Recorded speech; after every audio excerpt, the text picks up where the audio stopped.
Shalom.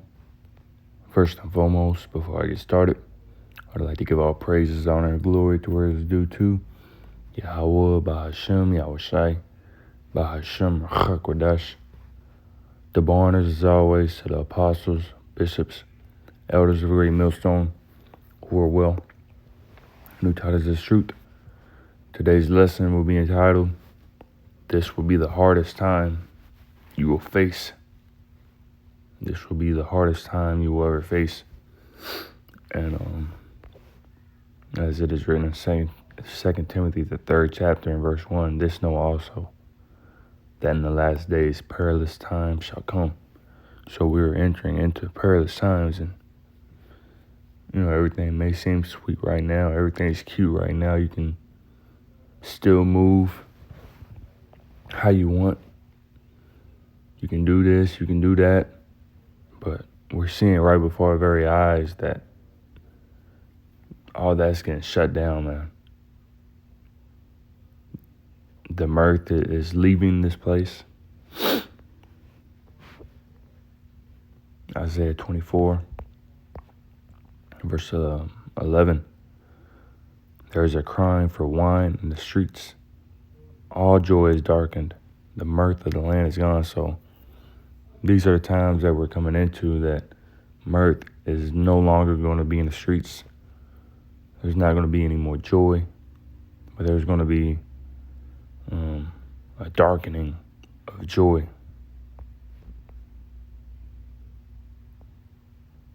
Let's see. That word mirth. H4885. Mashawash. And it says exultation, joy, rejoicing. See that word exultation. A feeling of triumphant elation. You're not gonna feel like you've succeeded. Euphoria. Exhilaration. All that's about to be gone, man. You got graduations right now, so people are in a celebratory mood. Oh yeah, I just graduated high school. I just graduated college. I just graduated, yada yada yada. Everybody's all smiles.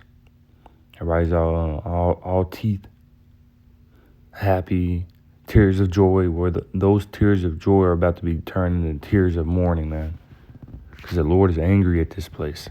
2 Ezra 15, verse 5. Behold, said the Lord, I will bring plagues upon the world, the sword, famine, death, and destruction. For wickedness hath exceedingly polluted the whole earth, and their hurtful works are fulfilled.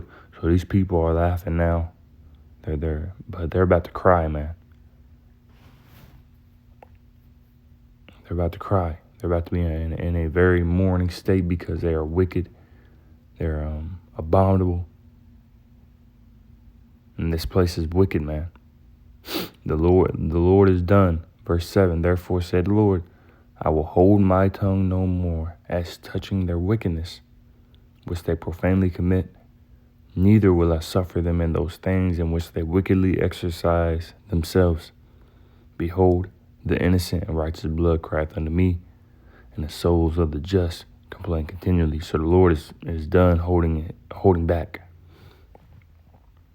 The Lord is done holding back judgment. He's been long suffering. But the Lord is beginning to bring that judgment. And we are about to enter into the worst time in history, man. Best believe that. Because if you don't believe that, and you want to continue to be in this state of joy and happiness and think that life is going to go on, America is going to go on, then you will be destroyed. Matthew 24 and verse 21. For then shall be great, this is Yahushua speaking, it's written in red. For then shall be great tribulation, such as was not since the beginning of the world to this time, no nor ever shall be. As it says in the NLT, for there will be greater anguish than at any time since the world began. This is the time that we're about to enter into, man. A greater anguish than any time, any point in this world's history since the beginning of creation. And it may not seem like we are entering into those times right now because you can still walk around, but the Lord's working, man. Look at everything going on within society. Esau's about to come down with great wrath. Revelation 12:12, therefore rejoice, ye heavens, and ye that dwell in them. Woe to the inhabitants of the earth and of the sea, for the devil is come down unto you, having great wrath, because he knoweth that he hath but a short time. They have a short time, so they're going to come down with great wrath, man. The elites, the people and the rulers and the shadows, they're about to come down with great wrath, man. And there's not going to be anything that you can do about it if you do not have the covering of the Lord Yahweh, Bahashem Yahweh Shai. Jeremiah 30, verse 5. For thus say the Lord Yahweh, we have heard a voice of trembling, of fear, and not of peace. Peace isn't coming to this society. Peace is not prophesied to come to America, so we are not going to prophesy peace for America. You have individuals, oh yeah, we're going to be here another, we can be here another 30 years, 1,000 years. Get land. No, we're not here to prophesy peace. We're not here to tell you what you want to hear, man. We're here to tell you that anguish is coming.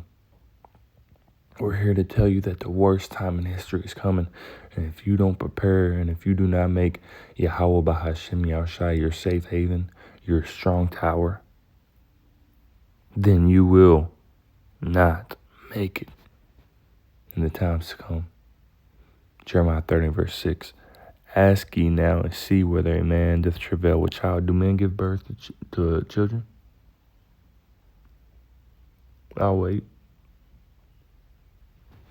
No, they don't. Wherefore do I see every man with his hands on his loins as a woman in travail, and all face are turned to paleness. So Jeremiah is saying, if men do not give birth to babies, why do I see men acting like they're giving birth to women, or to babies? Slack, bear with me.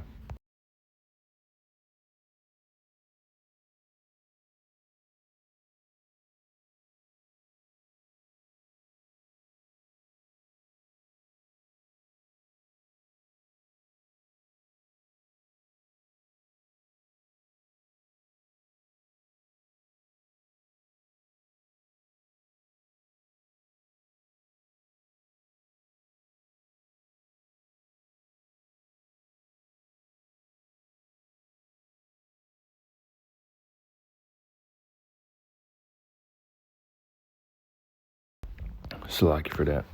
So, I want to get Jeremiah 30 real quick, a different version, just to give you that.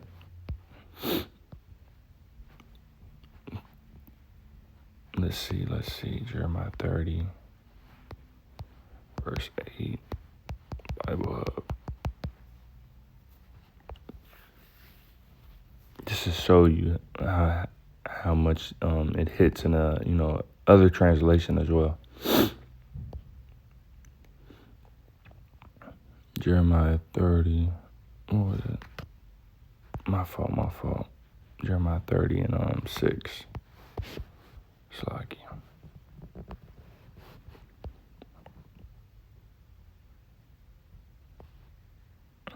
This is Jeremiah 30 and 6 in NIV. Ask and see, can a man bear children?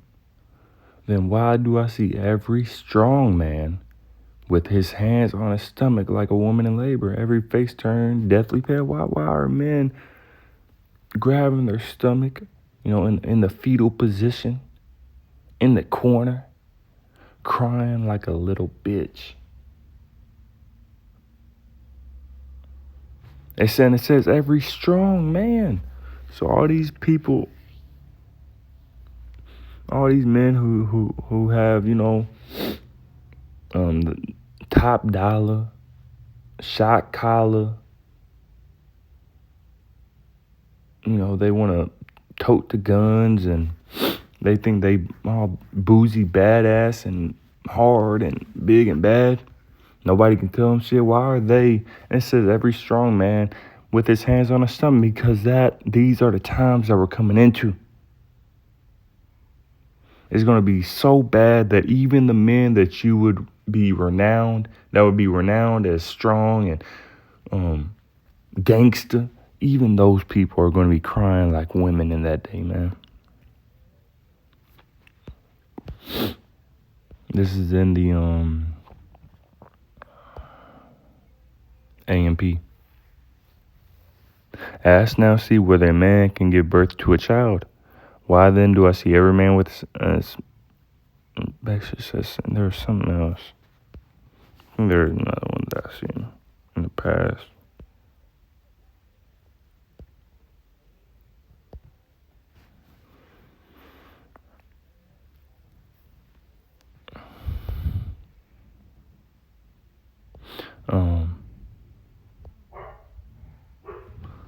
So this is in the CEV, Contemporary English Version. Can men give birth? Then why do I see them looking so pale and clutching their stomachs like a woman in labor? Because these are the times that we're coming into, man. Peace is not coming to this society. Jeremiah 30, verse 7. Alas, for that day is great, so that none is like it. It is even the time of Jacob's trouble, but he shall be saved out of it. And it says in the NLT, in all history there has never been such a time of terror. These are the times that we're coming into. Daniel 12, verse 1, at that time shall Michael stand up, the great prince, which standeth for the children of thy people. And there shall be a time of trouble, such as never was since there was a nation, even to that same time. And at that time thy people shall be delivered, everyone that shall be found written in the book. Only the elect is going to be saved out of it. And in the Jeremiah 30 and 7 at the end, it said, and he shall be saved out of it. That's talking about the elected nation Israel as well. There will be a remnant that will be saved out of the coming destruction. The Lord, Yahweh B'Shem Yashai, will be with a remnant in that day. He's not going to be with everybody. Everybody's not going to be saved from what is to come.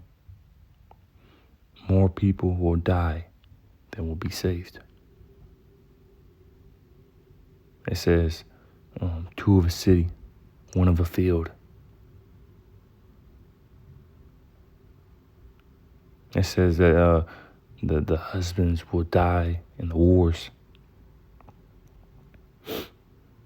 Will long to see one another, and when I see him,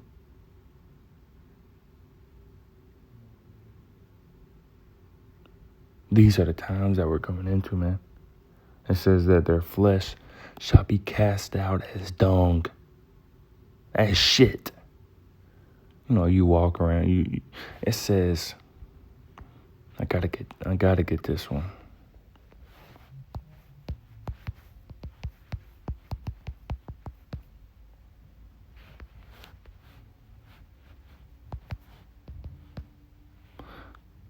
Psalm 91 and 7.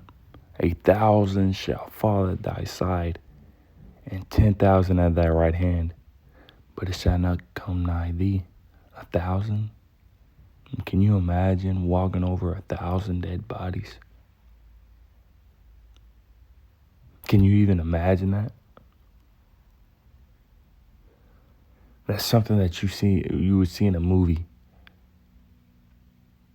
And in one of those end time movies, man. And even those end time movies, this is the what the Lord Yahweh Shem Yashai is doing is the greatest movie of all time.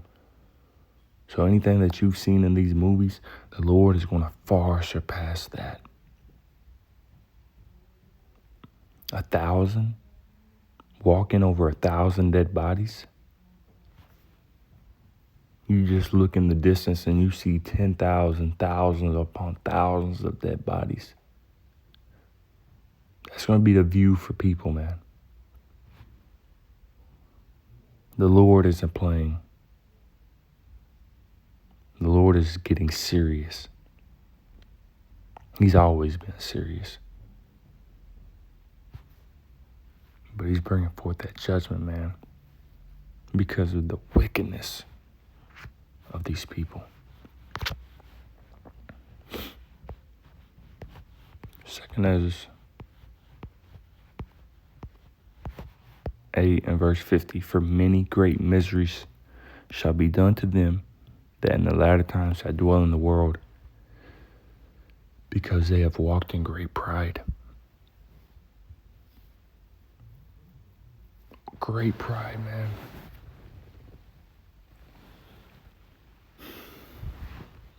They want to continue in this wickedness, continue in the ungodliness and the perversion of this world, and the Lord will bring great miseries upon them.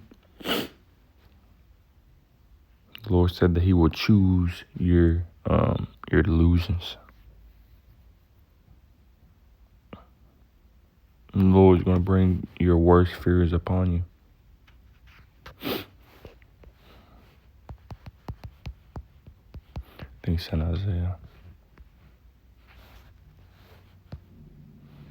Yep, so Isaiah 66 and 4. And then LT. I will send them great trouble, all the things they feared. For when I called, they did not answer. When I spoke, they did not listen. They deliberately sinned before my eyes, before my very eyes, and chose to do what they know I despise. Deliberately, man. The word deliberate. Intentional. Done intentionally. Planned, knowing. They knew. They knew the will of the Lord. These dudes, these Israelite leaders, they knew the will of the Lord. They considered it. They calculated it. How much money can we make off these Israelites? How much money can we make from making merchandise of the truth, even though the scriptures say not to? We can get away with it. We can get a bag.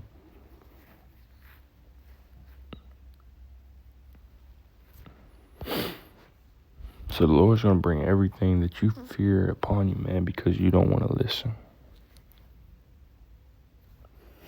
Because you're wicked. Fleshly. Back in 2 Ezra 16 now. In verse 14. Behold, the plagues are sent, and shall not return again until they come upon the earth. So the plagues are sent, man, and there's no turning it back. Verse 15, the fire is kindled, and shall not be put out till it consume the foundation of the earth. Like as an arrow which is shot of a mighty archer returneth not backward, even so the plagues that shall be sent upon the earth shall not return again. These are the times that we're entering into, man, when the Lord is not going to pity you. He's been long suffering. He's allowed you to have your laughs and your funs and your jokes. But all that's gone. The Lord's ready to bring forth judgment. Verse 17. Woe is me, woe is me. Who will deliver me in those days? The beginning of sorrows and great mournings.